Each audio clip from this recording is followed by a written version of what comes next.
dari kehidupan Gus Dur dulu aja ya. Next.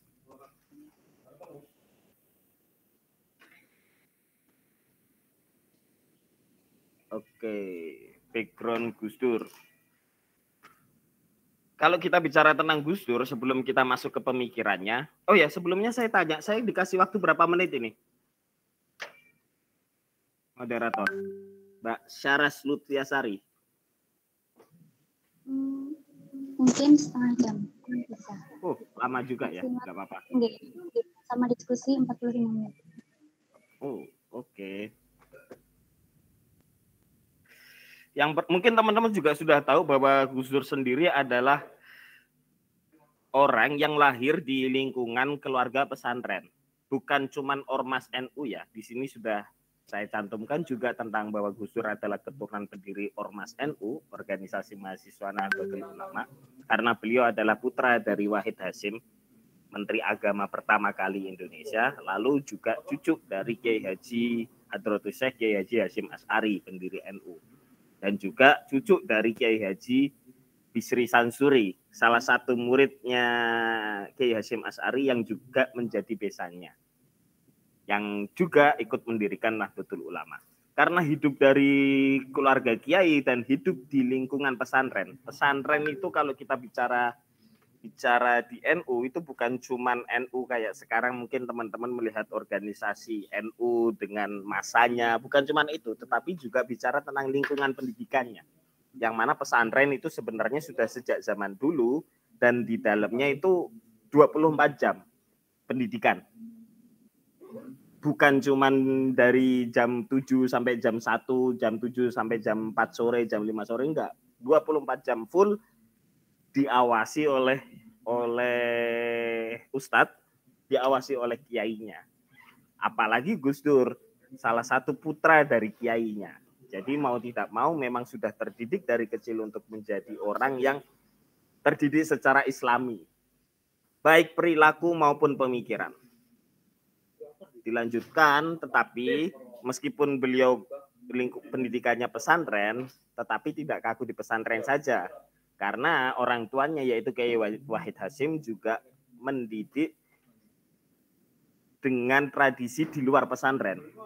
Bahasanya kalau saya menyampaikan di sini itu dikenalkan dengan tradisi luar pesantren oleh ayahnya ketika ayahnya menjadi Menteri Agama Republik Indonesia zaman Presiden Soekarno pada waktu itu.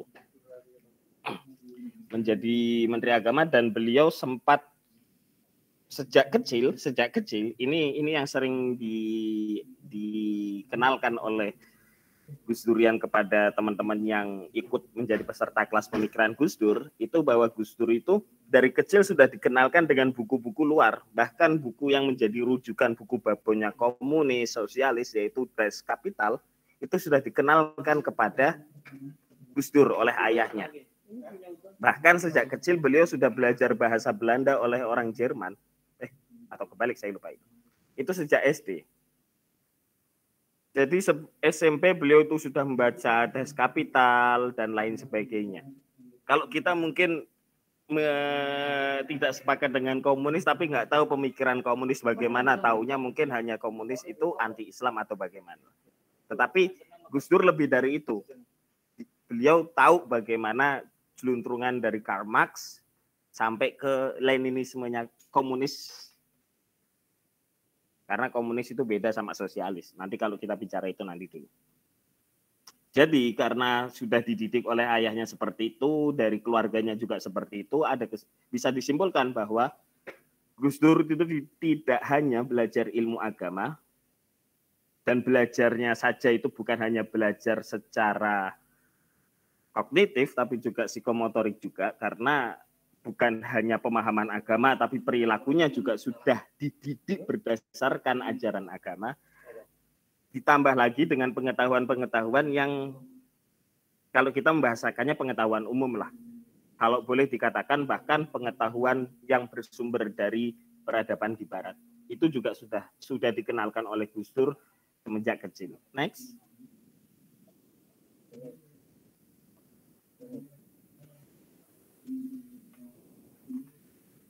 Nah, ini kalau teman-teman mau melihat proses belajarnya Gus Dur itu berangkat dari pesantren, lalu sekolah dasar SD-nya di Matraman, Jakarta, ketika ayahnya menjadi Menteri Agama, dan karena aktif dari sebelum kemerdekaan sampai pasca kemerdekaan ya, dan mempertahankan kemerdekaan Indonesia. Lalu SMP di Jogja, waktu itu beliau ada di Pondok Pesantren Krapyak, Yogyakarta. SMA-nya beliau di Pondok Pesantren Tegalrejo. Jadi lahir di pesantren, sekolahnya di pesantren juga. Di Tegalrejo, Magelang. Teman-teman mungkin ada yang mengenal Pondok Pesantren Tegalrejo, Magelang. Lalu dilanjutkan di Pondok Pesantren Tambak Beras, Jombang. Punyanya kakeknya, yaitu Kiai Haji Bisri Sansuri. Lalu dilanjutkan kuliah di Mesir dan Irak. Ini ada yang menarik karena Gus Dur itu di Mesir sebenarnya nggak sampai kuliah. Kalau kata Gus Mus itu Gus Dur tuh berangkat ke Mesir ya. Itu beliau itu hanya sempat tanya, ini kuliahnya apa? Pelajarannya apa? Ketika beliau tahu bahwa pelajarannya A, B, C, D, E, beliau tidak sampai belajar karena bahasanya saya sudah pernah. Terus ngapain saya kuliah kalau saya sudah pernah belajar ini di Jawa? Akhirnya beliau itu keliling di perpustakaan yang ada di Mesir waktu itu, di Al-Azhar, Kairo. Tetapi hanya bertahan setahun, kemudian di Irak. Nah, di Irak beliau menemukan banyak hal yang baru yang tidak didapatkan di pendidikan sebelumnya, baik di Indonesia maupun di Mesir. Tetapi juga sama, tidak lulus. Meskipun begitu, beliau aktif di banyak organisasi ketika di luar, bahkan ketemu dengan Nurholis Majid itu ketika di Irak. Ketika di Irak, beliau ketemu Nurholis Majid. Selesai di Irak, ya, beliau melanjutkan sampai ke Eropa, cuma nggak sempat kuliah. Nggak sempat kuliah karena waktu itu ada Gus Dur tuh ke Eropa dengan biaya sendiri, tidak beasiswa, hanya sempat bekerja tapi belum sempat kuliah. Akhirnya balik lagi ke Indonesia. Lanjut.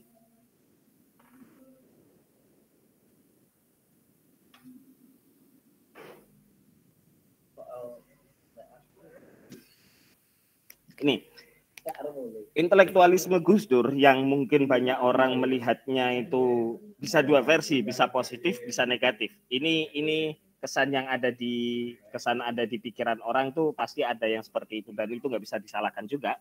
Itu karena ada pembentukan yang dialami oleh Gus Dur sebelumnya sehingga terbentuklah pemikiran Gus Dur yang bertahan sampai sekarang dan diteruskan oleh para murid, sahabat, dan penggemar fans. Jadi Gus Durian bisa dianggap sebagai fans club. Karena memang penggemarnya Gus Dur, tapi bukan hanya menggemari sosok, tapi juga pemikiran, bukan hanya menggemari, tetapi juga ada visi untuk melanjutkan perjuangan Gus Dur. Yang dibentuk Gus Dur terbentuk pemikirannya, intelektualismenya karena beliau bertemu dengan pertama orang kiai guru yang beraneka macam dan berbagai latar belakang pemikiran itu juga membentuk Gus Dur. Orang ya, saya cerita sedikit. Mungkin teman-teman ada yang NU di sini atau kebanyakan malah NU.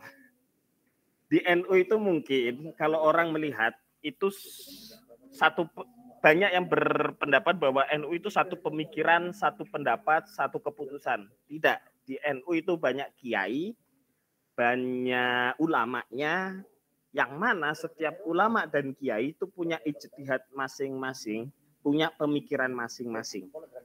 Jadi kiai satu dengan kiai lainnya itu pasti berbeda. Bahkan Kiai Haji Hasyim Asy'ari itu menekankan jangan sampai ada pemaksaan pendapat karena ada NU. Pertama kali NU berdiri, Kiai Haji Hasyim Asy'ari itu sangat mengkhawatirkan jangan-jangan ulama yang punya pendapat sendiri itu dibungkam atau ditutup oleh keputusan PBNU. Lah, menghindari itu. Jadi memang beda-beda pendapat. Jangan kaget kalau di NU itu ada kiai yang beda sama ketua umum PBNU-nya, pendapatnya. Itu biasa di tubuh NU. Sekarang rame aja, NU pecah. Ramenya sekarang. Enggak, itu dari dulu. Dari pertama kali NU berdiri, saya bilang dari pertama kali NU berdiri, kenapa Kiai Haji Hasyim Asy'ari itu beda pendapat dengan siapa? Kiai Bisri Sansuri beda pendapat dengan Kiai Wahab Hasbullah. Beda, tapi beliau berdua itu ipar, saudara ipar. Beda terus itu selama mengaji dengan Kiai Haji Hasyim Asy'ari, Mbah Bisri Sansuri dan Mbah Wahab Hasbullah itu berbeda pendapat satu sama lainnya. Tetapi karena berbeda pendapat itu, mereka tetap bersaudara. Sampai Kiai Wahab Hasbullah menikahkan adiknya dengan Mbah Bisri Sansuri. Nah, pertemuan kiai guru yang saling berbeda pendapat itu juga membentuk intelektualisme Gus Dur. Bahkan ketika beliau di Jogja ya. Beliau di Jogja itu meskipun di pondok pesantren Krapyak, beliau itu sering berkumpul dan berkomunikasi atau berinteraksi, bahkan sering nginep juga di salah satu tokoh Muhammadiyah. Berarti Muhammadiyah sama NU akur zaman dulu mah akur. Sekarang aja yang rame di media kan kayak gitu. Lah NU itu gimana? Yo NU itu organisasi yo kayak enggak organisasi. Karena memang hanya perkumpulan kiai-kiai, ulama-ulama yang punya pendapatnya masing-masing. Jadi jangan dikira NU itu apa beda-beda terus dikatakan pecah. Enggak, ini dari dulu dan itu dijaga oleh Gus Dur. Nah, itu nanti akan berpengaruh dengan pendapatnya nanti. Nanti. Lalu bertemu dengan aktivis pergerakan juga. Kita tahu bahwa Gus Dur itu dulu pernah masuk pembentukannya juga beliau itu pernah berkumpul dengan orang-orang sosialis. Bahkan ketika kecil Kiai Wahid Hasyim itu punya interaksi, punya relasi dengan Tan Malaka. Kalau di Indonesia terkenalnya tokoh komunis. Kalau di Indonesia. Dan waktu itu Tan Malaka sudah menjadi buronan pemerintah. Itu bertemu dengan Kiai Wahid Hasyim menggunakan nama alias Husain Ilyas apa siapa namanya itu, saya lupa nama persisnya. Nama persisnya itu saya lupa nama persisnya siapa, cuma memperkenalkan tolong sampaikan ke ayahmu Husain datang. Husain siapa saya lupa. Dan ternyata Gus Dur baru tahu setelahnya bahwa itu ternyata adalah Tan Malaka. Jadi ayahnya memang sudah punya relasi dan berinteraksi dengan tokoh-tokoh yang mungkin berseberangan dengan secara pemikiran dengan orang lain, tetapi secara perkumpulan dan persekawanan tidak merubah itu. Aktivis pergerakan, beliau juga pernah masuk di Dewan Kesenian Jakarta. Dewan Kesenian Jakarta yang waktu itu mungkin dengan agama itu jauh, karena kita mungkin banyak tahunya bahwa orang-orang seni itu biasanya agak jauh secara budaya, secara kultur dengan kelompok agamawan. Nah, yang seperti itu juga sering ikut membentuk pemikiran Gus Dur.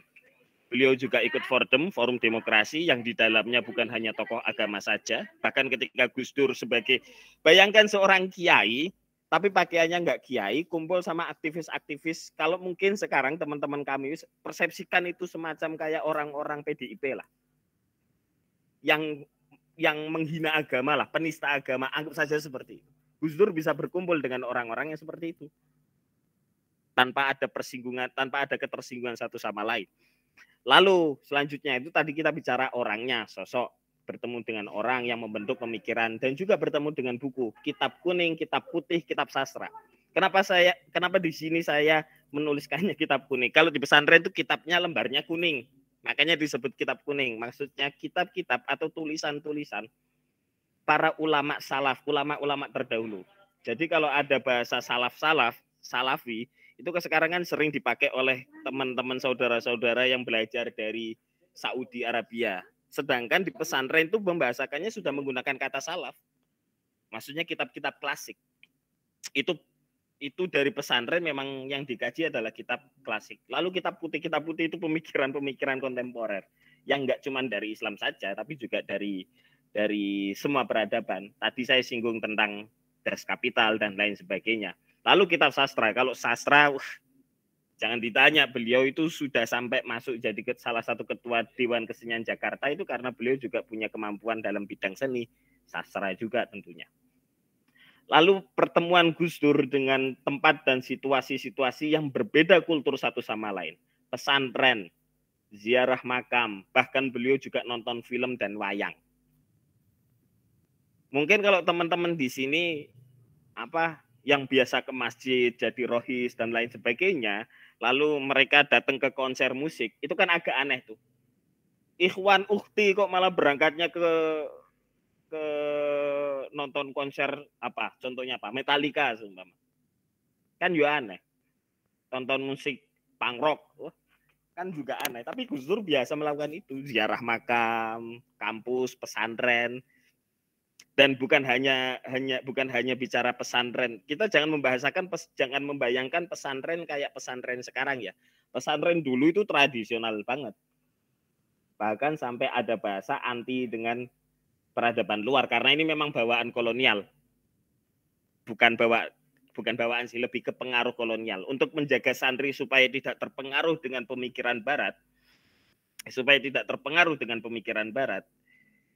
itu pesantren menerapkan kebijakan-kebijakan yang mengharamkan celana, mengharamkan menggunakan jas, supaya apa? Supaya pesantren itu kulturnya tetap terjaga, tidak teracuni oleh kultur-kultur dari barat.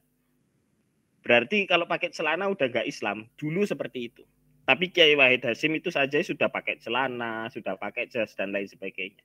Untuk memperkenalkan bahwa pakaian boleh barat, tapi pemikiran dan kultur masih Islami banget lah. Kenapa seperti itu? Karena biasanya kan ya bukan hanya yang di pesantren, bahkan di luar aja ustadz tuh harus pakaiannya seperti apa, kiai itu ulama pakaiannya harus pakai jubah, harus pakai gamis. Kita terjebak sama bentuk-bentuk itu. Tapi Gus Dur karena pertemuannya dengan berbagai situasi, kondisi, tempat, beliau bisa melihat perbedaan-perbedaan dan persamaan-persamaan sehingga bisa membedakan mana yang penting dan mana yang tidak. Next.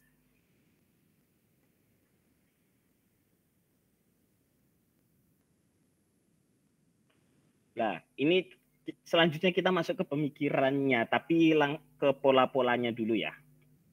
Pada dasarnya, basis pemikiran Gus Dur itu ada di teologinya. Lalu yang membentuk juga kultur, itu juga menjadi pertimbangan Gus Dur dalam setiap kebijakan, setiap pendapat-pendapat beliau. Lalu negara dan kemanusiaan. Sebenarnya teologi itu sebagai dasar, kultur itu bicara masyarakatnya, di mana teologinya nggak berubah, cuma bentuknya bisa berubah karena kultur yang berbeda. Lalu posisi negara di sini sebagai yang mengawal, sedangkan kemanusiaan itu adalah salah satu bisa dikatakan sebagai tujuan.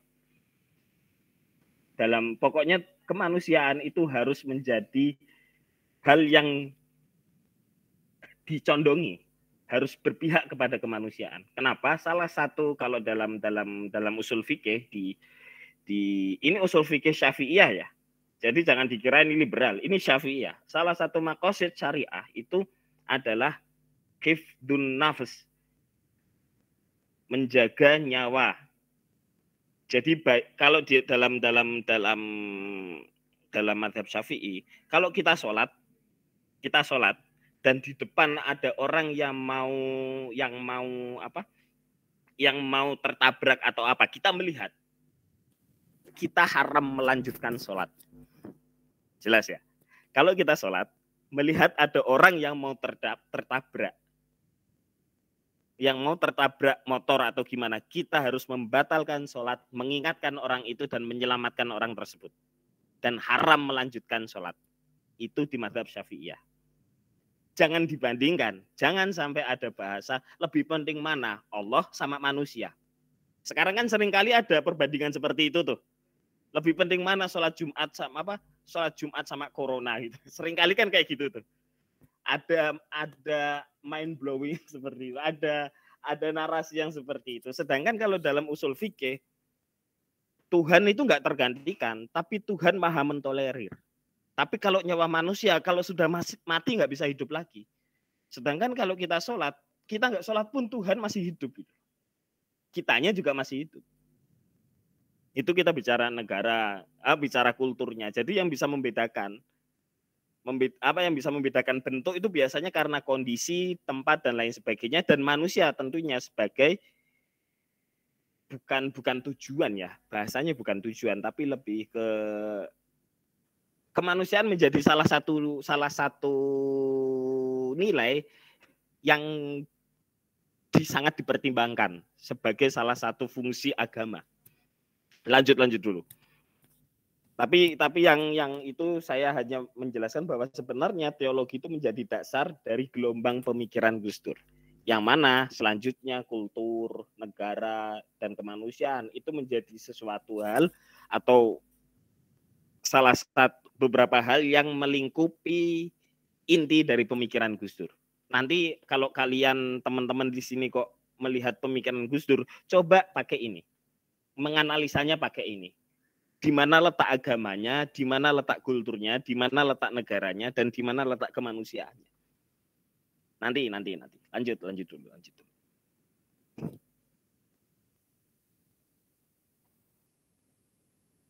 Nah, perjalanan Gus Dur dari gerakan ke gerakan.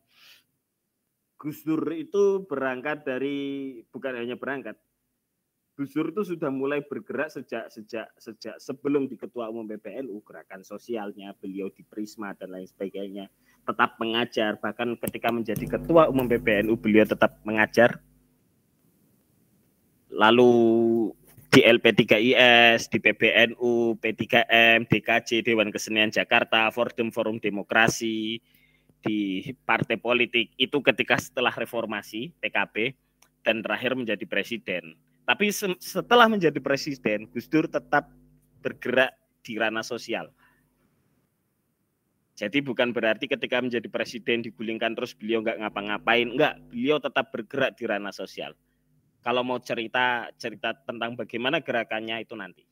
Kalau kalian tanya, kalau kalian nggak ada yang tanya, ya saya nggak akan menceritakan karena nggak dibutuhkan. Selanjutnya.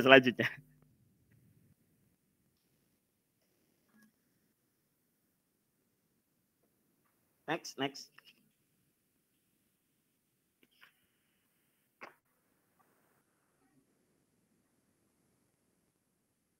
Oh, di sini saya nggak kelihatan.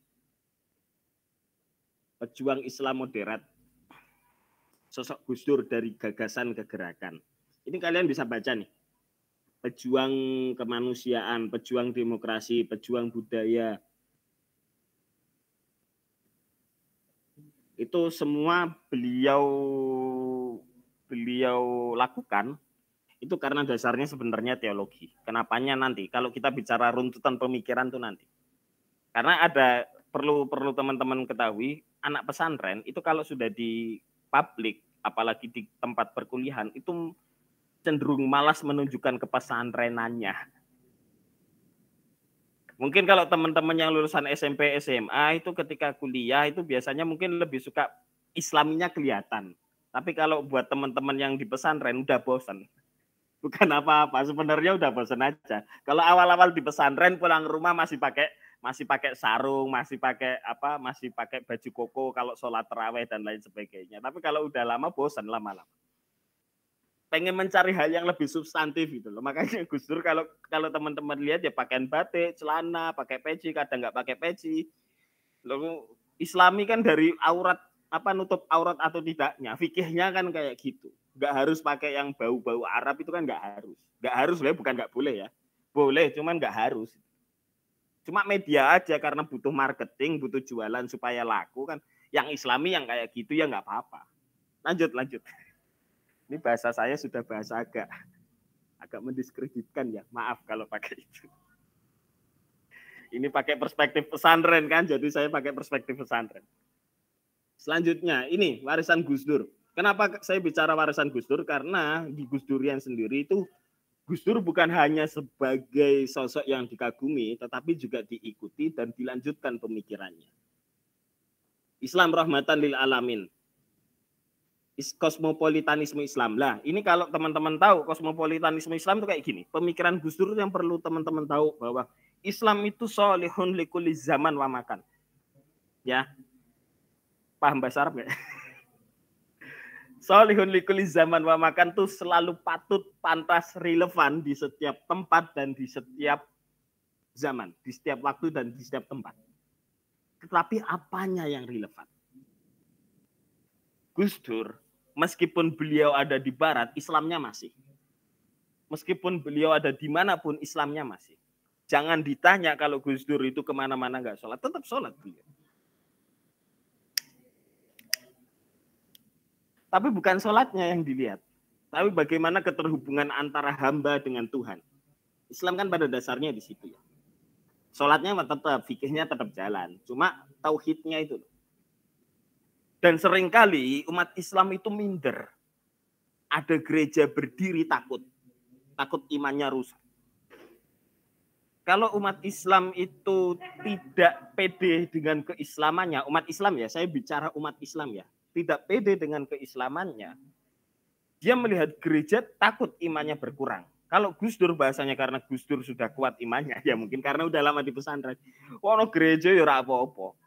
Sing ibadah Kristen ya silahkan ibadah Kristen. Saya nggak terpengaruh dengan itu. Bahasanya gitu. Itu kayak zaman dulu ketika Nabi melarang ziarah. Karena apa? Karena imannya masih lemah. Tapi ketika sudah imannya kuat, ziarah masih silahkan. Kita nggak khawatir syirik di situ. Tapi sebelumnya masih dikhawatirkan syirik. Lah Gus Dur ketika sudah ada mau ada pura, mau ada apa, Gus Dur nggak peduli karena nggak terpengaruh. Itu bicara kosmopolitanisme Islam, salah satunya. Dan sisi lainnya, Islam tuh harus bisa memberi jawaban atas masalah-masalah dunia saat ini. Bukan hanya masalah-masalah keislaman.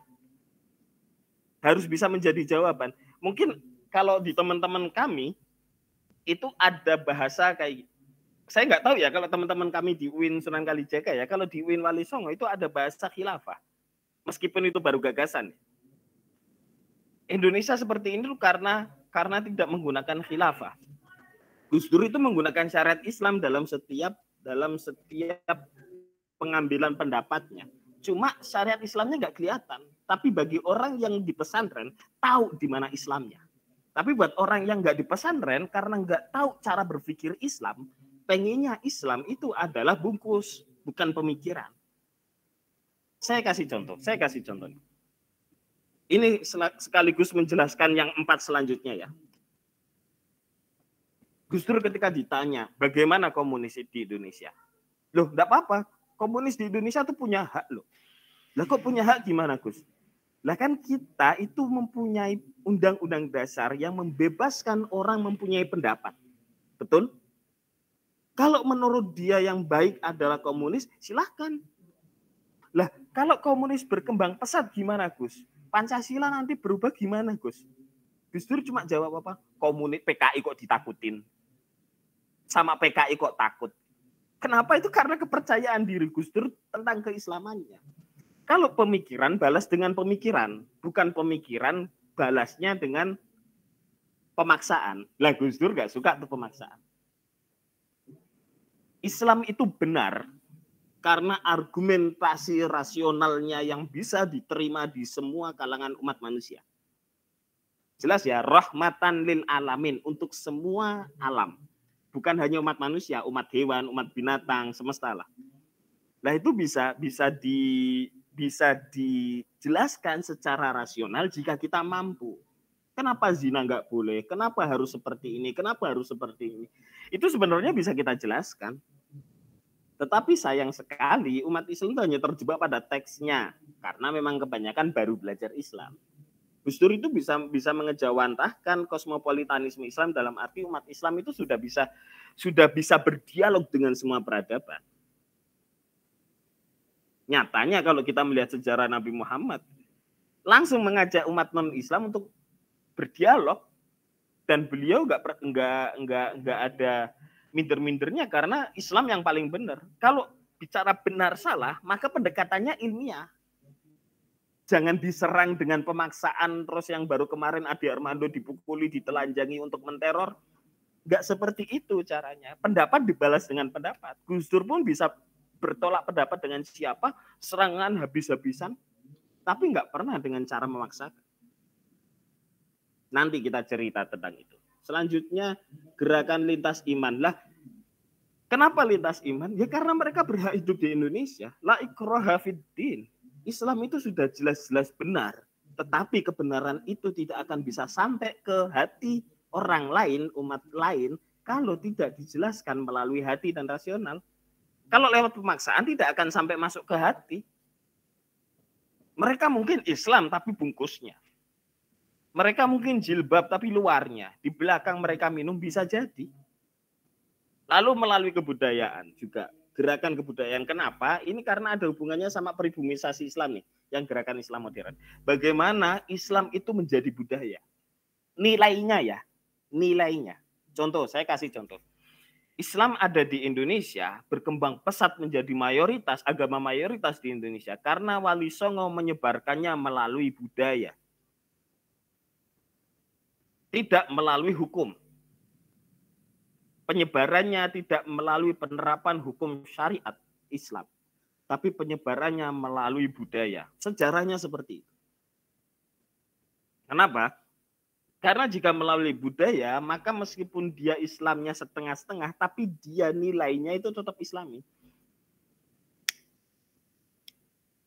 Banyak orang-orang Jawa zaman dulu yang dia Islam, tapi abangan suka minum, suka judi. Tapi kalau disuruh pindah agama nggak mau. Kenapa? Tuhan saya Allah, kok suruh pindah Tuhan itu kenapa? Loh, Tuhan sampean Allah kok minum? Lah piye meneh wong aku seneng minum. Tapi nggak mau kalau disuruh pindah Tuhan tuh nggak mau. Itu penyebarannya Islamnya tuh sudah membudaya buat mereka. Tauhidnya. Nah itu kalau caranya memang melalui budaya. Gerakan kebudayaan salah satunya di situ. Salah satunya ya, nggak cuma itu sebenarnya. Tapi saya buat simpel aja. Kenapa? Karena waktunya terbatas. Tulisannya Gus Dur itu banyak, berapa ribu artikel itu. Jadinya kalau disimpelkan agak sulit juga kan. Malah mengurangi pemikiran. Makanya saya sering menyebutkan salah satu saja. Lalu gerakan demokrasi. Kenapa bicara tentang demokrasi? Berangkatnya dari tadi loh, dari awal tadi loh. Bahwa setiap manusia berhak untuk mengemukakan pendapatnya. Berhak loh ya. Gus Dur itu bisa kumpul dengan Israel. Dia ditanya sama Simon Peres waktu. Simon Peres itu salah satu Yahudi yang moderat. Saya kasih tahu, Simon Peres di Yahudi pun ada yang radikal, ada yang moderat, ada yang liberal, sama di Islam juga sama kayak gitu. Simon Peres Israel waktu itu termasuk salah satu orang yang moderat. Beliau ditanya, Gus Dur ditanya sama Simon Peres, ini masalah Palestina gimana Gus? Kok Palestina nyerang kita terus? Wow, wong itu mudah kok. Lah mudah gimana? Merdekakan saja, kalian nggak usah nyerang. Nanti mereka nggak akan menyerang kalian kok kalau kalian tidak menindas mereka. Gus Dur tuh berani belak-belakan di depan Simon Peres bahwa Israel itu salah. Jadi jelas ya, pendapat kita boleh berbeda, tapi pertemanan tetap. Mungkin kalau masih di umuran kalian, kalau teman punya beda pendapat itu, ngapain tuh? Masa kayak gini haram. Kalau apa-apa haram. Jadi di Gus Dur sama Gus Solah kakak adik itu pun punya perbedaan pendapat. Beliau punya perbedaan pendapat. Jangankan Gus Dur sama ayahnya pun punya perbedaan pendapat. Tetapi itu tidak mengurangi intensitas emosional mereka berdua. Relasi berdua itu nggak bisa. Sama siapa? Saya mungkin bisa beda pendapat sama teman-teman Ahmadiyah. Tapi Gus Durian melindungi mereka. Kenapa? Karena mereka punya hak untuk hidup di Indonesia. Saya pernah ke Ahmadiyah, diajak sholat, nggak mau. Karena pendapat saya sama dia udah berbeda. Ya kan seperti itu toh. Masalah pendapat beda. Ini masalah pendapat beda nih. Akidah udah beda. Menurut saya Ahmadiyah udah. Menurut saya ini bukan mengatasnamakan Gus Durian. Saya nggak mengatasnamakan Gus Duriannya. Tapi menurut saya beda sama Ahmadiyah. Tapi mereka saudara saya semanusia. Mereka saudara saya se-Indonesia. Dan di Indonesia mereka berhak untuk hidup. Mereka berhak untuk beribadah dengan cara mereka. Kalau kita menghalangi mereka, kalau kita menghalangi non-muslim, jangan kaget ketika di negara-negara yang mayoritas non-muslim, saudara kita yang seagama dilarang beribadah. Kayak kasus di Eropa sekarang Islamofobia semakin meningkat karena banyaknya orang Eropa yang masuk Islam dan takut Islam menjadi mayoritas. Takut mereka. Alasan terus kita membela Islam, kenapa? Kita berhak hidup, masa hidup dihalang-halangi. Lah sedangkan kita dengan orang-orang yang secara kuantitas gak sebanyak umat Islam, kita malah menolak mereka, kan aneh. Loh berarti kita melawan kemaksiatan dong, sama kita memperbolehkan kemaksiatan. Loh bukan memperbolehkan kemanusiaan. Makanya Gus Dur ketika ditanya, berarti kayak PKI itu menurut jenengan benar Gus? Benar. Kalau kita pakai undang-undang dasar, mereka hidup di Indonesia itu harus diperbolehkan dan kita harus melindungi. Karena itu adalah hak kemanusiaan mereka. Nanti gerakannya ke gerakan kemanusiaan. Gus Dur itu bisa membela orang yang secara pendapat beda jauh, bahkan bertentangan. Gus Dur bisa seperti itu. Dorce Gama Lama itu yang transgender, beliau adalah laki-laki terus menjadi perempuan. Ketika ditanya sama orang, Gus, itu kan dosa. Lah, dosa kan urusan mereka. Tugas saya itu berbuat baik kepada mereka. Masalah pendapat tuh bisa beda nih. Menurut saya salah, tapi dia Islam loh.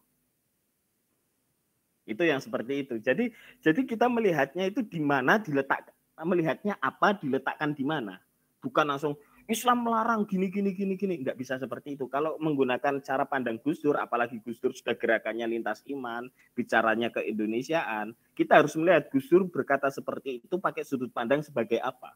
Sebagai orang Indonesia kah? Atau sebagai agamawan? Atau agamawan yang sedang mempunyai tujuan untuk bicara keindonesiaan. Saya itu bisa itu. Salaman sama orang non-muslim. Bahkan saya sering berinteraksi dengan orang-orang non-muslim. Kenapa? Karena mereka saudara sebangsa. Karena nanti dampaknya, saya bicara dampak ya, bukan tujuan ya. Dampaknya kalau kita dengan non-muslim baik, maka non-muslim di negara lain akan membaiki saudara seiman kita. Itu dampak loh, bukan tujuan loh ya. Beda loh, dampak sama tujuan. Kalau tujuannya jelas, kita hanya melindungi hak mereka dan itu perintah Tuhan. Lanjut dulu. Next.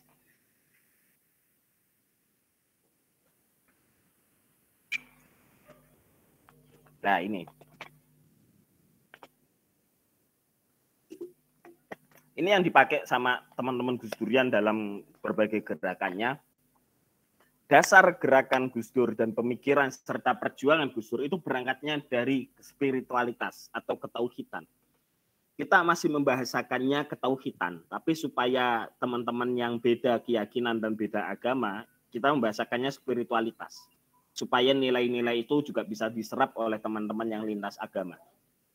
Kenapa bicara ketauhidan? Lah bagaimanapun, gerakan kita harus berdasarkan itu. Bukan berdasarkan organisasi, bukan berdasarkan apa, tapi berdasarkan kehambaan kita kepada Tuhan.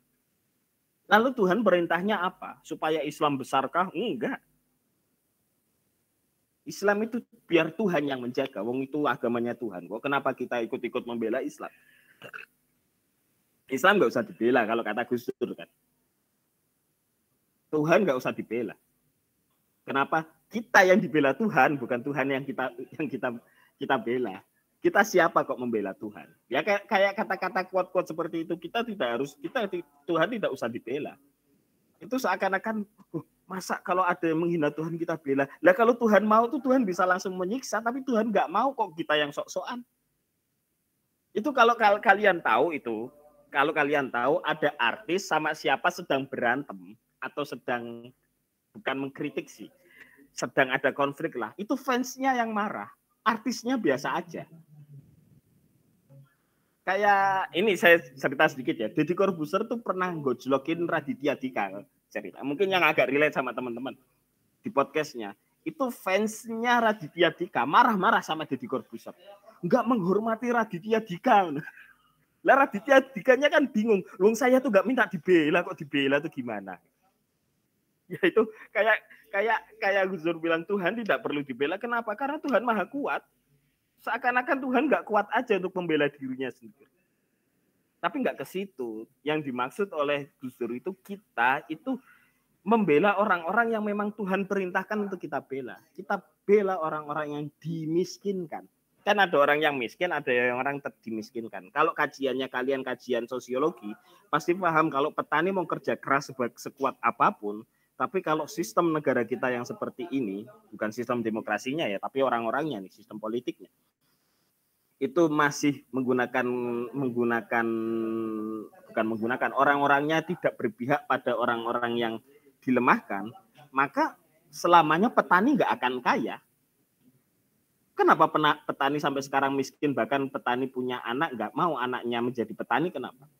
Karena mau kerja keras kayak apa selalu dirugikan oleh tengkulak-tengkulak itu.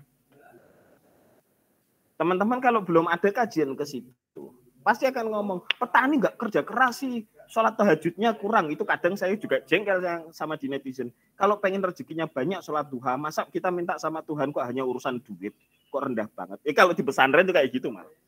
Sama Tuhan tuh jarang minta duit. Pesan kiai saya tuh malah, Nang, kalau berdoa itu cukup minta satu. Ya Allah, tolong cukupkan saya. Tuhan maha paham, jadi kita nggak usah banyak nuntut. Makanya kalau bahasa saya, kalau kita doa bersama-sama di hadapan Tuhan itu seakan-akan demonstrasi di hadapan Tuhan. Bahasa bercandaan sih. Nah, selanjutnya bicara kemanusiaan.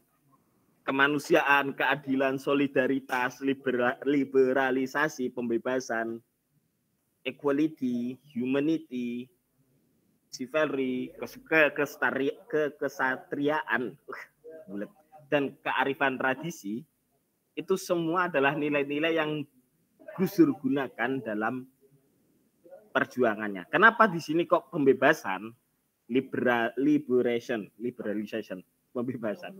Karena berangkatnya dari manusia itu berhak untuk mempunyai pendapatnya masing-masing. Nabi itu tidak pernah memaksa orang untuk masuk Islam.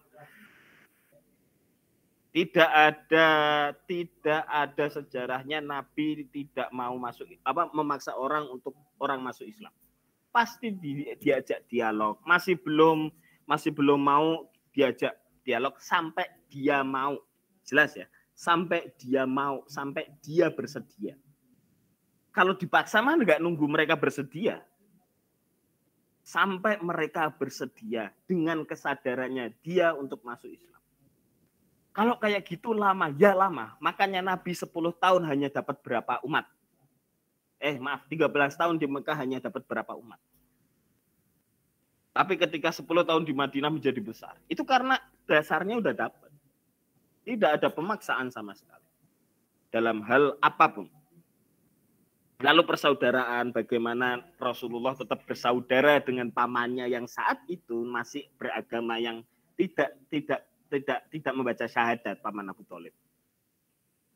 Bahkan pembunuh paman Hamzah, yaitu siapa saya lupa, paman Hamzah siapa membunuh, saya lupa itu. Yang budak yang kemudian masuk Islam itu ketika mengucapkan syahadat di hadapan Rasulullah tuh nggak mau melihat wajahnya. Karena masih ada rasa marah karena pamannya masih dibunuh. Pamannya dibunuh oleh orang tersebut. Tetapi kemarahan Rasulullah tidak mencegah Rasulullah untuk berbuat baik kepada beliau. Kenapa Rasulullah nggak mau melihatnya? Kenapa? Karena Rasulullah nggak mau marahnya keluar. Jadi bukan karena benci, ya karena benci, tapi bukan karena bencinya, tapi karena saya nggak mau marah saya keluar ke dia. Karena bagaimanapun dia itu mengucapkan syahadat. Dia itu mau beriman kepada Allah. Meskipun masa lalunya seperti itu. Tapi bawaan kemanusiaan Nabi, ada rasa marah itu manusia. Tapi marah itu jangan sampai keluar. Lah itu. Bagaimana Rasulullah menjaga itu benar. Dan itu diterapkan oleh Gus Dur. Gus Dur sama siapapun bersaudara. Lalu humility. Kesederhanaan. Jangan tanya. Kalau kesederhanaan saya, di sini siapa yang nggak punya dompet? Ada yang nggak punya dompet di sini? Gus Dur itu terkenalnya tuh kemana-mana nggak pernah bawa dompet karena memang nggak punya dompet. Ini saya sedikit cerita ya. Setelah presiden, bayangkan mantan presiden itu utang uang 5 juta ke anaknya. 5 juta rupiah, Bung. Di sini siapa yang tabungannya 5 juta rupiah ada? Atau 1 juta. Gus Dur itu pinjem anaknya 5 juta rupiah. Untuk apa? Untuk menemani para kiai kampung waktu itu. Saya mau ke kampung-kampung menemui kiai-kiai yang ada di kampung yang bahasanya tuh ngurumati, merawat umat yang ada di kampung. Mereka nggak terkenal tapi perannya besar. Gus Dur bisa melihat itu. Dan ingin safari ke mereka, tapi nggak punya duit, pinjem. Gus Dur kayak gitu. Terus ada satu cerita lagi. Gus Dur, Mbak Alisa Wahid, koordinator nasional jaringan Gus Durian, itu pernah waktu skripsi, sedang menggarap skripsi di Jogja, karena kuliahnya di Jogja ya, psikologi UGM, itu mau minta motor sama ayahnya. Ketika mau minta motor, sebelumnya Mbak Alisa itu melihat di lemari ada uang banyak lah. Akhirnya, wah, Bapak uangnya banyak. Saya memberanikan dirilah ke minta motor sama Bapak. Akhirnya minta motor. Pak, mau minta motor karena gini. Oh, ya. Tunggu ya, Lis. Seminggu atau 2 minggu Bapak cari duit dulu. Sekelas sudah jadi ketua umum PBNU. Bapak cari duit dulu. Kaget Mbak Alisa. Loh Pak, di lemari kan ada uang banyak, Mbak. Apa banyak, Pak? Gus Dur seketika marah. Lis, itu bukan duit kita, itu duit umat. Kita nggak punya duit.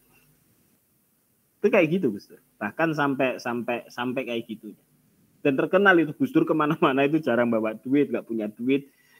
Dan anak-anaknya kalau mau minta uang buat sekolah itu jangan dadak, karena pasti nggak punya duit Gus Dur, nggak megang duit. Suruh pokoknya kalau ada bayar SPP atau gimana, bilang 1 minggu sebelumnya. Nanti Gus Dur carikan. Carikan itu bagaimana? Kerja Gus Dur. Gus Dur itu kerja. Biasanya nulis. Itu terkenal tuh di Kompas, di Tempo. Kalau Gus Dur ngetik, datang ke Tempo, ngetik di situ, habis itu ngirim tulisan, honornya diminta duluan. Untuk apa? Untuk membiayai anak-anaknya sekolah. Bayangkan kalau sekarang Ustadz itu kalau gajinya bayarannya sedikit aja, amplopannya sedikit, marah-marah kok. Ustadz sekarang loh ya. Itu Islami atau enggak silakan dinilai kan. Bahkan ada manajemennya kan. Pokoknya sekali ngundang 15 juta atau berapa juta gitu. Itu kadang saya juga kurang cocok, tapi kalau enggak kayak gitu nanti ustadznya enggak umat tidak menghargai ustadz, ya serba salah. Tapi ya enggak apa-apa. Balik lagi ke kesederhanaan Gus Dur. Itu Gus Dur kayak gitu. Bahkan rumah dan lain sebagainya itu karena istrinya bekerja.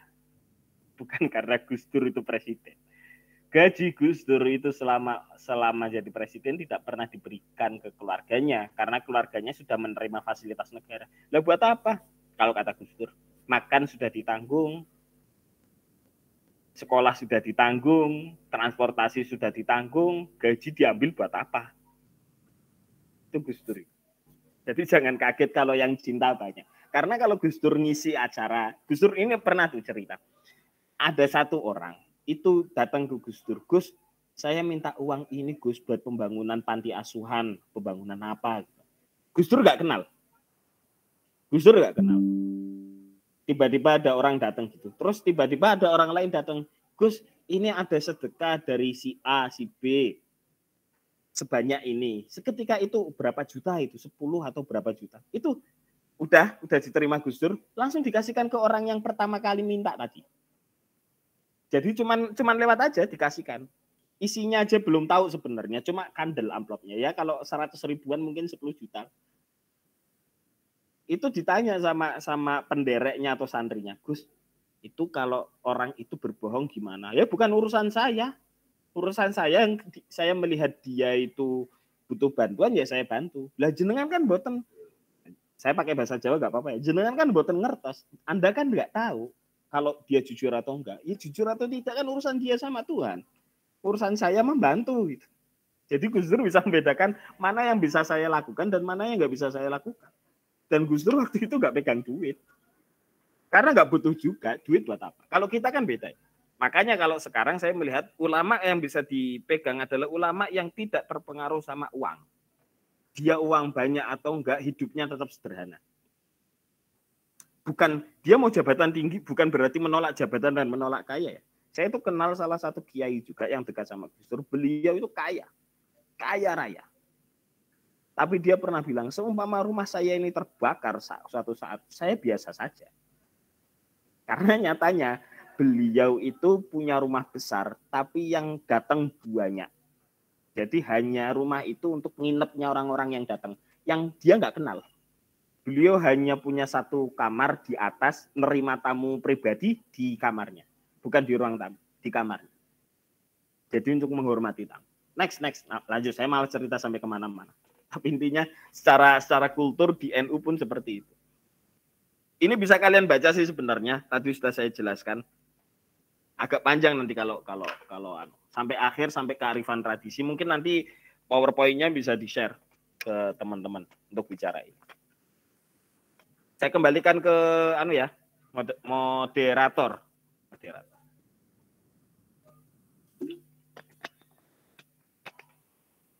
Silakan. Baik, terima kasih atas pemaparan materinya. Untuk selanjutnya yaitu sesi diskusi tahu tanya jawab. Kepada para peserta, silahkan yang ingin bertanya bisa melalui kolom chat atau open mic. Open mic lah, jangan kolom chat. Kolom chat kok enak sekali kalian. Saya ngomong berbusa-busa, mending saya jawab pakai chat aja ya. Apa gimana? Bercanda. Tulis, tanya. Melatih teman-teman buat ngobrol lah.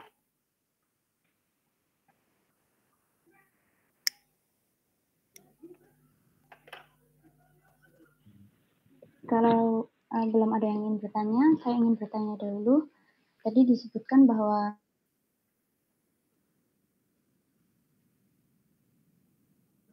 nge-freeze.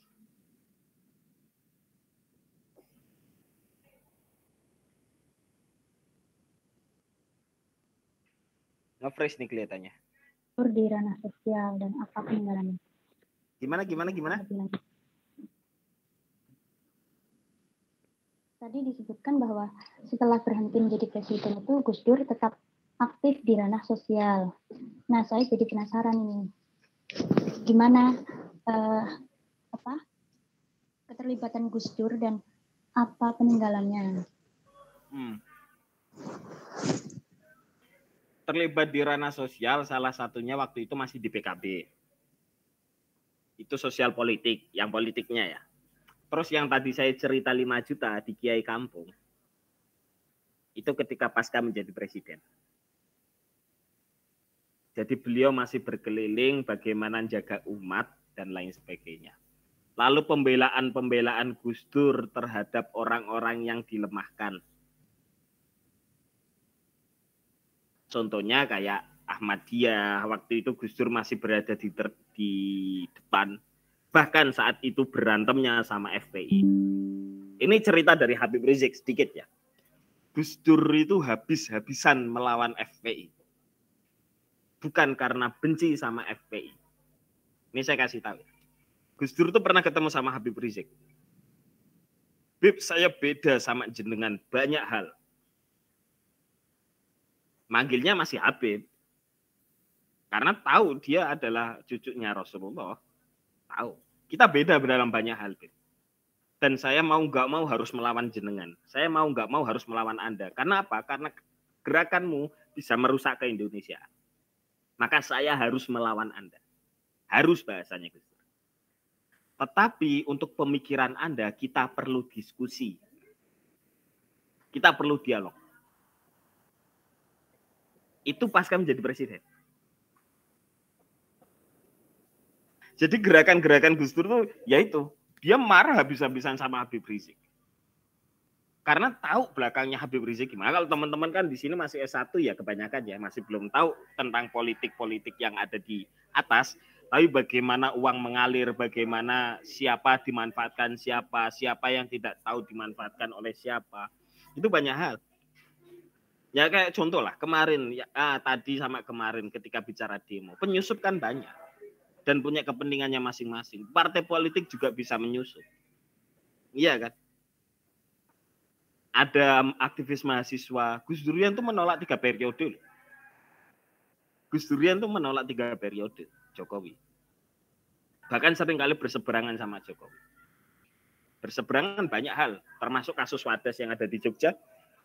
Gus Durian sampai dilihat sebagai orang yang menghalangi Gubernur Jawa Tengah Ganjar Pranowo. Padahal hubungannya baik. Tapi kalau Mbak Alisa diajak ketemu Mas Ganjar sama Ganjar Pranowo, mau saja. Ya ngobrol apa adanya. Nggak sepakat. Tapi tidak sampai, jadi gini, ketidaksepakatan itu tidak sampai membenci. Tapi balik lagi, gerakan-gerakan sosial kayak melindungi yang dilemahkan kayak Mbak Alisa ke Wadas, itu sebenarnya Gus Dur lakukan hal-hal yang seperti itu zaman pasca menjadi presiden. Bahkan ketika KPK versus waktu itu ada KPK versus Polri, cicak versus buaya, yang mana saat itu KPK dilemahkan, Gus Dur datang untuk membela KPK. Karena tahu Gus Dur posisinya adalah sebagai influencer. Kalau bahasa sekarang influencer ya. Jadi di mana posisi Gus Dur, di situ akan bisa mempengaruhi banyak orang. Nah itu dimanfaatkan Gus Dur untuk mendukung orang-orang yang dilemahkan. Meskipun waktu itu beliau sudah nggak menjadi apa-apa. Inul Daratista itu tetap dilindungi Gus Dur meskipun sudah nggak, Ahmadiyah, Syiah, Papua, itu dilindungi semua sama Gus Dur. Dilindungi untuk berpendapat dan dilindungi untuk hidup di Indonesia. Nah gerakan Gus Dur itu di situ.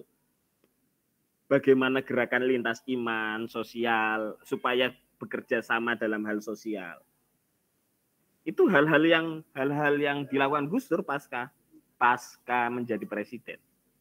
Nggak harus gerakan sosial yang Gus Dur tuh gini. Kalau mungkin kita melihat tokoh itu kalau menggerakkan sesuatu pasti akan terlihat. Enggak. Gus Dur nggak peduli itu terlihat atau enggak. Kayak datang ke kiai kampung, apakah terlihat di media? Enggak. Tapi Gus Dur itu masih diantisipasi sama lawan politiknya. Salah satunya dengan hubungan internasional. Bahkan waktu itu Rois Suriah PBNU beda ya, Rois Am sama ketua umum tuh beda. Rois Am PBNU pasca Gus Dur meninggal tuh Kiai Haji Sahal Mahfud itu meminta yang sekarang jadi ketua umum PBNU siapa?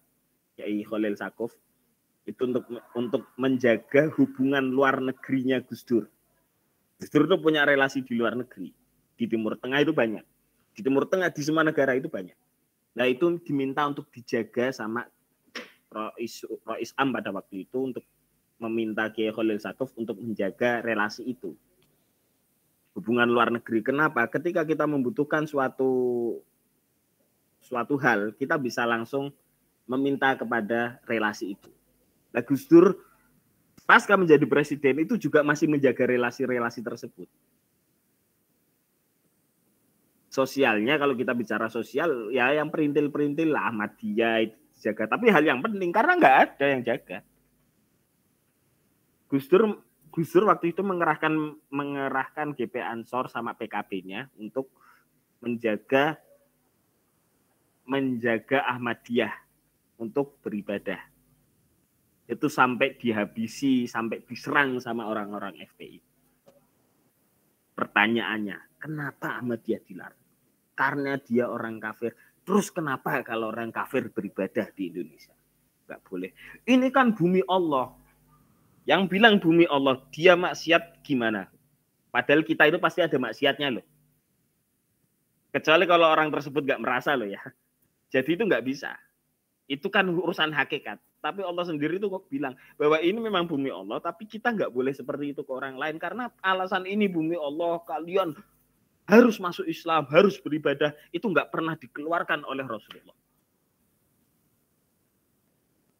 Bahkan Rasulullah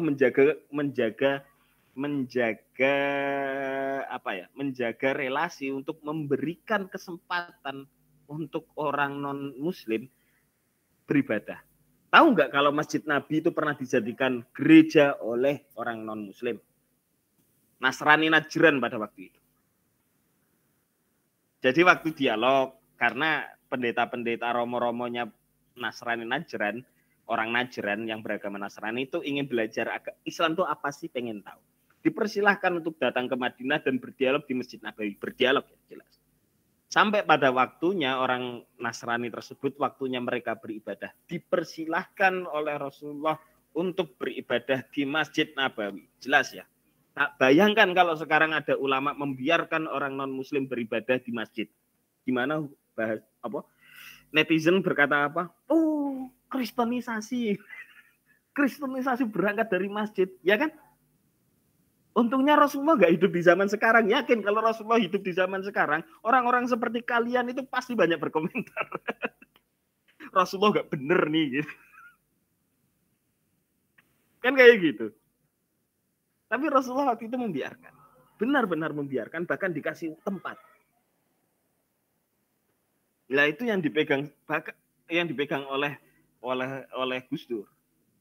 Bahkan kalau kita bicara perjanjian, kita kan sudah berjanji awal berdiri negara kita bahwa semua agama, bahwa semua keyakinan itu diperbolehkan untuk semua orang, semua bangsa Indonesia itu diperbolehkan untuk memeluk agama yang dia yakini. Bahkan saya bilang ya, bahkan kalau ada orang Yahudi di Indonesia itu diperbolehkan. Adanya agama resmi itu bahasanya Pak Harto. Tapi itu nggak dipakai oleh Gus Dur. Ya ini agak beda sedikit ya. Gabung Gus Dur itu kalau sama Pak Harto itu bukan benci sih, melawannya habis-habisan. Bahkan siapa yang tadi ada yang bahasa Mas Torik Aziz itu tadi bilang, ditanya sama Andy Evno ya, Gus siapa yang paling bertanggung jawab penggulingan Anda? Amin Rais sama Megawati. Belak-belakan tuh Gus Dur. Amin Rais sama Megawati. Lah kenapa Gus? Lah tanya saya, tanya mereka, jangan tanya saya. Terus ditanya, Gus, jenengan memaafkan sudah melupakan. Maaf iya, lupa enggak.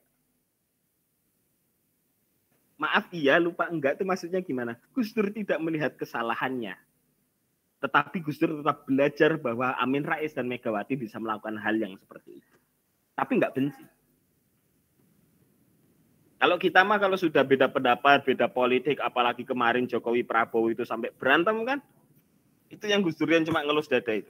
Mbak Alisa tuh ngelus dada. Beda ki ya beda kenapa toh? Ya enggak apa-apa, yang beda jangan disamakan, yang sama jangan dibedakan. Gus Dur tuh kalau kata Habib Rizik itu sering menganggap bahwa Gus Dur liberal, menganggap semua agama sama. Oh, enggak. Gus Dur jelas bilang semua agama itu beda. Cuma kalau beda itu ya jangan disamakan. Kalau beda itu jangan dipaksakan sama gitu. Nah nyatanya zaman Gus Dur juga FPI nggak dibubarkan kan? Gus Dur presiden tuh bisa membubarkan FPI HTI nggak sih? Bisa nggak pertanyaannya? Kalau menggunakan pendapat orang-orang Ahmadiyah itu harus ditutup masjidnya. Gus Dur bisa loh, majelisnya FPI itu bisa dibubarkan. Tapi Gus Dur nggak mau menggunakan itu dan itu konsisten. Karena kalau FPI sudah dibubarkan, itu berarti melanggar hak-hak orang FPI waktu Gus Dur. Kalau sekarang kan nggak dibubarkan. FPI itu sekarang nggak dibubarkan, bubar dengan sendirinya. Karena tidak melanjutkan surat izinnya. Yang dibubarkan HTI karena bertentangan sama asas negara. Kalau Gus Dur sendiri itu selagi itu masih sesuai dengan asas, silakan. Bahasanya itu pemikiran tidak bisa dibendung dengan pemaksaan atau hukum. Hukum itu hukum ya, jelas ya. Ini saya menggunakan perspektif pesantren nih. Hukum itu hanya pada tindakan.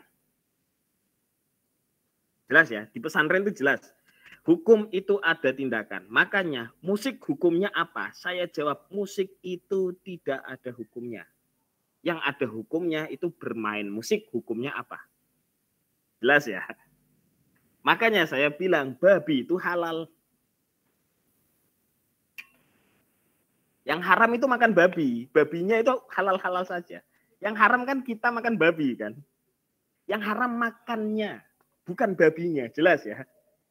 Di pesantren itu yang kayak cara berpikir yang kayak gitu, itu penting. Dan Gus Dur dengan cara berpikir itu bisa membedakan. Yang kita benci tindakannya, bukan orangnya. Yang haram itu tindakannya, bukan orangnya. Itu di pesantren jelas. Dan bukan cuma di pesantren, itu di ajaran agama Islam. Hukum itu ada pada tindakan. Dan itu diadopsi sama hukum positif negara. Niat itu belum jadi hukum. Kalau ada orang kok niat mencuri, kok nggak jadi mencuri, itu nggak dihukum. Itu nggak dihukum sama negara. Itu diadopsi dari Islam. Dan itu bisa kita diskusikan. Ya nggak sih? Mungkin teman-teman masih ketika bicara hukum agama itu masih seringkali babi itu halal, enggak, babi itu haram, enggak, yang haram itu makan babi. Itu pun bisa jadi halal kalau kita kelaparan mau mati dan adanya cuman babi, itu pun bisa halal. Nah, Gus Dur dengan cara berpikir yang seperti itu bisa membedakan mana yang kita bela, mana yang kita tentang. Nah, dari berpikir seperti itu, jadi kapanpun dan dimanapun Gus Dur, gerakan sosialnya tetap jalan tuh. Ahmadiyah mah beda pemikirannya, tapi dia berhak di Indonesia. Makanya kita bela hak dia di Indonesia tanpa harus sepakat dengan pendapatnya. Syiah berhak hidup di Indonesia tanpa harus kita sepakat dengan pendapatnya. Kan seperti itu terus. Lah, dengan cara berpikir itu menjadi dasar Gus Dur untuk membela orang-orang yang secara hukum negara dia boleh hidup di Indonesia, tapi dikriminalisasi atau ditekan oleh orang-orang yang tidak ingin diganggu status quo-nya. Makanya jangan heran kalau Gus Durian seringkali berantem sama buzzer R. Mbak Alisa Wahid itu kemarin waktu membela Wadas itu diserang sama buzzernya pemerintah. Alasannya enggak kayak Gus Dur. Mbak Alisa Wahid cuma bilang, kalau Gus Dur masih hidup, Gus Dur yang pertama kali datang ke Wadas. Bukan cuma membela secara statement, tapi beliau sudah datang di Wadas.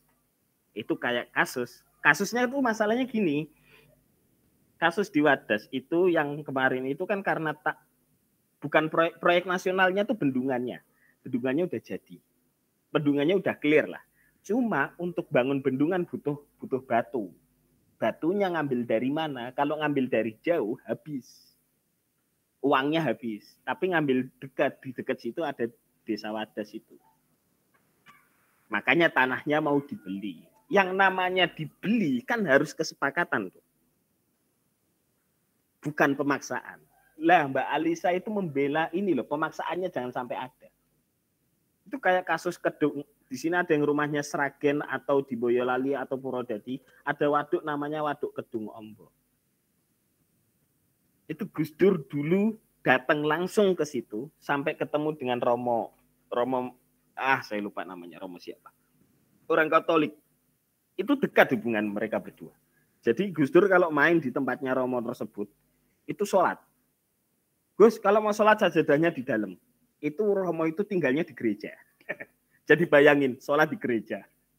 Dan itu Gus Dur biasa aja. Lah mau sholat dimanapun kan ya sah toh. Kita sholat jamaah, sholat isya di gereja bareng-bareng seumpama ya. Pasti orang, sholat kok di gereja? Lah kenapa? Kan syarat sahnya sholat itu tempatnya suci kan gitu toh. Ada nggak sih harus di masjid atau nggak boleh di gereja? Itu nggak ada aturan tersebut. Kan kita yang bikin aturan sendiri gitu. Lah Gus Dur tuh karena tahu ilmu agama jadi bisa membedakan mana yang halal mana yang haram dan nggak ngikuti apa kata netizen dan apa kata publik yang nggak tahu hukum agama. Itu. Ini maaf ya, saya agak ngerusak pemikiran kalian tentang agama Islam ya. sorry. Tapi di sini ada yang kebanyakan lulusan apa? SMA, pesantren, ada yang pesantren? Di pesantren. Ada yang Saras dari pesantren? Iya. Kalau saya SMA, Mas. Oh, SMA. Karena saya gini, kultur yang berbeda menjadikan cara berpikir yang berbeda. Makanya saya memberi sedikit pemahaman yang seperti itu. Sebenarnya bisa teman-teman SMA itu yang bisa belajar hal seperti itu. Cuma kadang seringkali dikasih hanya sekedar halal haram. Kalau di pesantren, halalnya di mana, kenapa halal, dalilnya apa, dan tujuannya apa. Dan bisa menjadi halal ketika apa.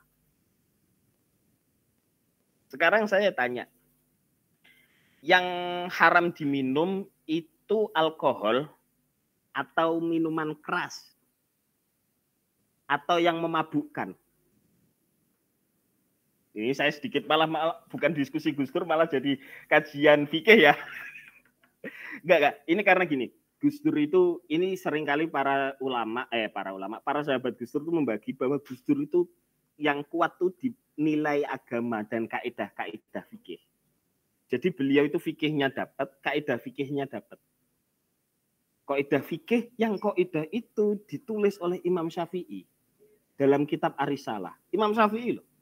Dan itu digunakan oleh Gus Dur dalam setiap kebijakannya, dan perspektif itu yang digunakan oleh Gus Dur dalam setiap kebijakannya. Bahkan ini waktu mau digulingkan ya, Gus Dur itu ditawari loh. Gus Dur ditawari sama kelompok Islamis. Gus, kalau jenengan memperbolehkan untuk penerapan syariat Islam, kita akan mendukung Anda. Kalau Anda sepakat Pancasila dihapus menjadi syariat Islam sebagai sumber negara, kita akan kuat-kuatan mendukung Anda. Gus Dur bilang gimana? Gebrak meja, Gus Dur. Gebrak meja. Saya nggak mau merusak kesepakatan yang sudah disepakati oleh pendiri bangsa kita. Kenapa? Yang dapat citra jelek siapa? Kalau umat Islam yang merusak kesepakatan itu. Itu kesepakatan loh. Nabi itu tidak pernah mengusir orang Yahudi di Madinah. Ketika Nabi meninggal, orang Yahudi itu masih ada. Nabi memerangi orang Yahudi itu karena umat Yahudi melanggar perjanjian.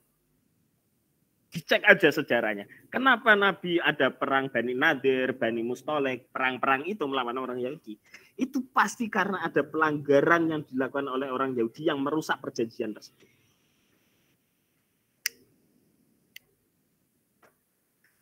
Jelas ya? Ini ada cerita sedikit. Umar bin Khattab ketika menjadi khalifah. Khalifah itu artinya apa? Bentar, saya tanya teman-teman di sini, khalifah itu artinya apa? Pasti teman-teman mengartikan khalifah itu adalah pemimpin, ya kan? Saya kasih tahu, khalifah itu artinya pengganti. Khalifah Abu Bakar itu pengganti Rasulullah. Khalifatu Rasulillah. Pengganti Rasulullah. Ketika Sayyidina Umar, khalifati Rasulillah. Pengganti dari penggantinya Rasulullah. Tapi karena terlalu panjang menjadi Amirul Mukminin. Itu sejarahnya gitu. Ini malah saya cerita sejarah, gak apa-apa ya sedikit. Itu beliau tuh kayak gini. Jadi waktu menjadi khalifah di Mesir yang menjadi gubernur adalah Amr bin As. Karena di Mesir mau meluaskan masjid, itu ada rumah Yahudi yang tergusur.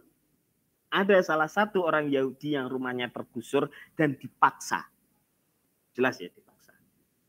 Orang Yahudi itu terus laporan ke Sayyidina Umar bin Khattab. Terus dikasih surat. Suratnya dikasihkan diminta oleh Sayyidina Umar ke orang Yahudi ini kasihkan ke Amr bin As. Dikasihkan Amr bin As. Dan itu surat, saya lupa isi suratnya itu. Atau hanya simbolik atau bagaimana. Pokoknya intinya sebelum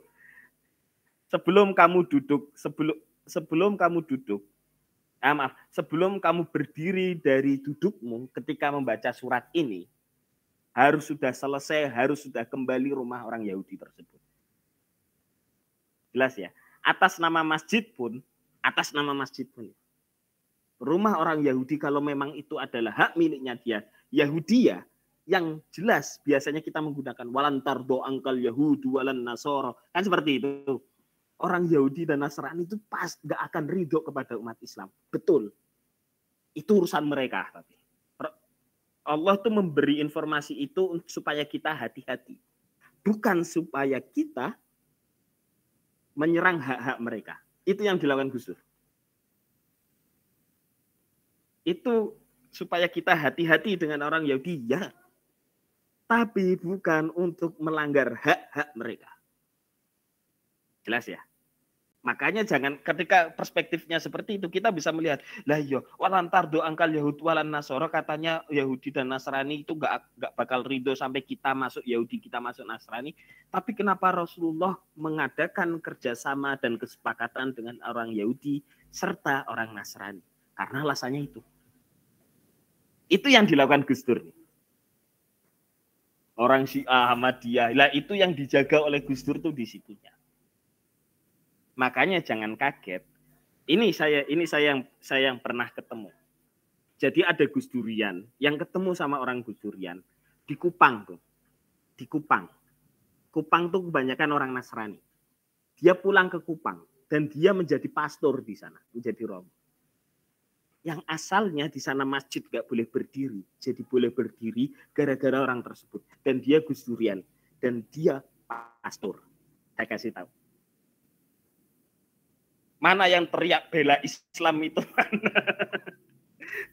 Kenapa? Karena gerakan kita gerakan persaudaraan. Gerakan persaudaraan itu memberi kesempatan saudara kita untuk meyakini hak-hak mereka. Meskipun kita nggak sepakat. Kita boleh nggak sepakat ya. Makanya masalah pendapat harus jelas. Kalau Islam Anda seperti itu, pendapat Anda seperti itu, boleh tidak pendapat dengan teman yang lain. Itu boleh. Sangat diperbolehkan. Lah Gus Dur itu menghargai itu. Gus Dur sangat menghargai itu dan itu benar-benar dilindungi. Dan gerakan sosial Gus Dur salah satunya yang paling besar adalah perlindungan terhadap hak-hak tersebut. Meskipun beliau tidak sepakat dengan pendapatnya. Di situ. Itu sebenarnya demokrasi yang sebenarnya di situ. Bahkan Gus Dur sendiri itu Gus Dur itu yang membuka keran media. Jadi sebelum kita zaman sekarang, zaman Soeharto, pokoknya yang kritik pemerintah diberangus, dibredel kalau bahasanya. Zaman Gus Dur, ketika Gus Dur dinarasikan melakukan korupsi Blogate dan Brunei Gate, jadi zakatnya Sultan Hasanah Bolkiah, zakatnya itu berapa miliar gitu. Zakatnya tahu berapa miliar, hartanya berapa nggak tahu. Itu dikasihkan lewat Gus Dur.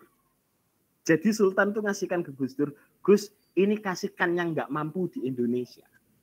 Karena Gus Dur dipeseni untuk dikasihkan yang tidak mampu, ya langsung dikasihkan. Gus Dur nggak ngambil sama sekali ya jelas. Karena yang ngasihkan itu dipertemukan langsung sama orang yang dikasih. Gus Dur hanya ngelewatkan saja. Uangnya nggak lewat Gus Dur.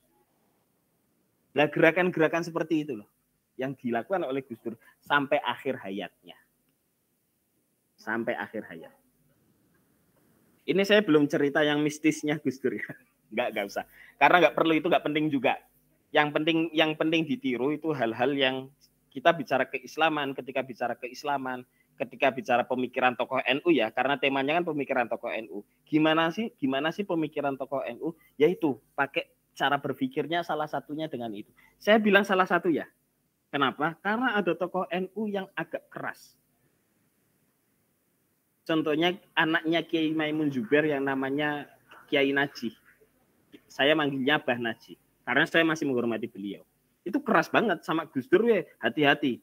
Santri-santrinya kalau habis ketemu Gus Dur disuruh syahadat. Itu ada yang seperti itu tuh ada. Dan itu dihormati.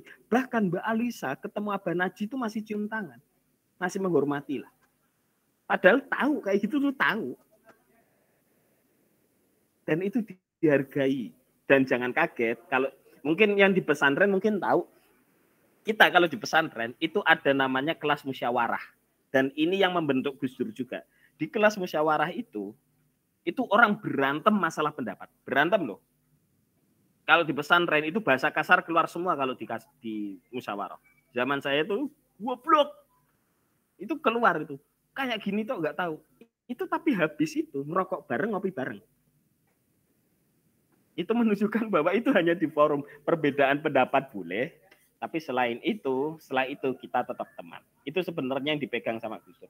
Dan itu berangkat dari cara berpikir pesantren yang menjelaskan bahwa mana tempatnya di mana, apa tempatnya di mana, hukum itu ada di mana, pertemanan ada di mana, akidah itu ada di mana, bagaimana mengaplikasikan akidah, bagaimana mengaplikasikan hukum, itu dibahas. Itu diterapkan oleh Gus Dur dan berangkatnya dari pesantren sebenarnya. Itu aja. Kalau ada pertanyaan lagi, udah jam 10 juga kan. Alhamdulillah sesi diskusi berlangsung sangat-sangat. Yang ngomong cuma saya tahu ini, wah kacau. Dan cukup lengkap sekali. Berhubung sudah hampir jam 10, maka sesi diskusi kita cukupkan. Dan mungkin yang terakhir bisa diberikan closing statement. Closing statement, kalau kita bicara tokoh pemikiran Gus Dur, kita harus berislam secara kafah. Tetapi kita tidak bisa memaksakan itu kepada orang lain. Biarkan orang tersebut menjalani keyakinannya seumpama berislam. Berislamlah secara kafah dengan kesadaranmu sendiri tanpa harus kita paksakan. Kita hanya bisa mengajak, tetapi kita harus tetap menghargai pendapat orang lain tanpa harus kita terpengaruh pendapatnya. Dan terakhir, kalau bahasa Mbak Lisa itu banyak orang yang meskipun kita nggak sepakat, meskipun kita sangat menolak pendapatnya, tapi ada hal-hal yang perlu kita lindungi hak-haknya. Nah, kita perjuangkan itu karena Gus Dur sudah menjalani itu, sudah memperjuangkan itu. Kalau di Gus Durian kita sering bilang Gus Dur sudah meneladankan, saatnya kita melanjutkan. Terima kasih.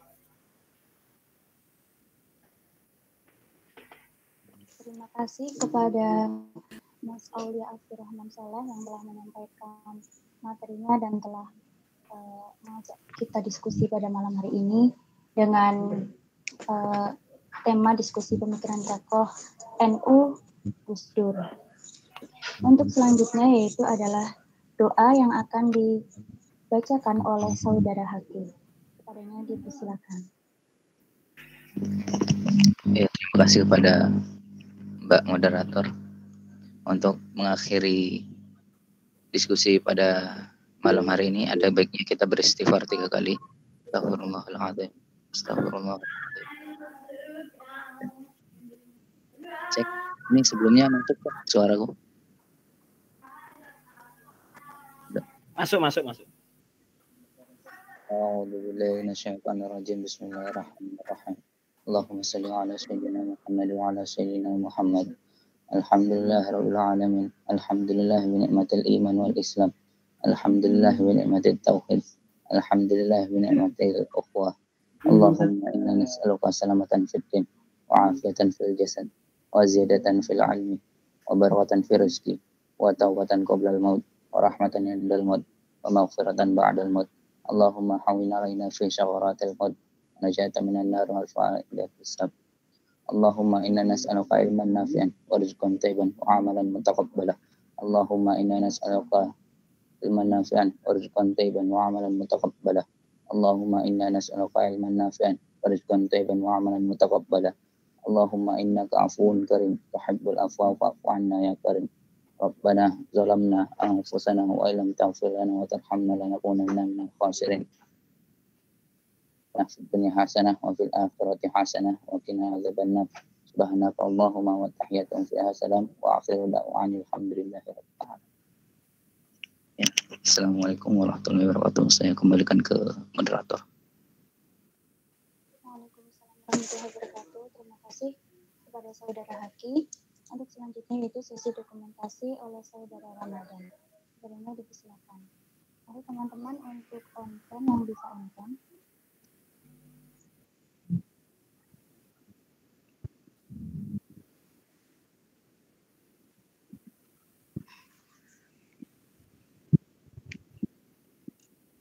Acara ini ya, acara.